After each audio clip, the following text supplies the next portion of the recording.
কে রে, এই জায়গায় তুই কেরাম খেলতেছস? ওই জায়গায় তো রাতুল বিদ্যুৎ চলে যাবো। কি বলস? সত্যি বলতেছস?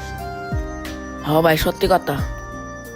কে রে রাতু, তুই যদি বিদেশ চলে যাবি আমার একবারও জানালিও না। হাই রে বেমান!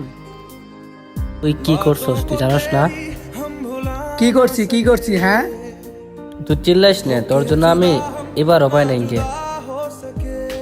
ভাই আপনার ভুল ধারণা। ওই দিন যদি সিফাত ভাই না থাকতো, আপনি একটা ভুল জীবন সঙ্গী পাইতেন। ভাই একদম ঠিক কথা। ভাই ওই মায়ের টাকার উপর লোক ছিল। ওই মায়ে আপনারা ভালোবাসতো না, আপনার টাকারা ভালোবাসতো। ও ভাই, ওই মায়েরটা যেন আপনার সাথে যোগাযোগ না করতে পারে, এই ব্যবস্থাই করুন। বন্ধু, আমার ভুল হয়ে গেছে গা, আমি বুঝতে পারি নাই। ওই মায়ের জন্য তুই আমারে কষ্ট দিছস, আমার উপরে হাতও তুলছস, অভিনয় করছস। আমার ভুল হয়ে গেছে গা, আমি তো জানতাম না। আই বন্ধু আই, আর বুকে আই।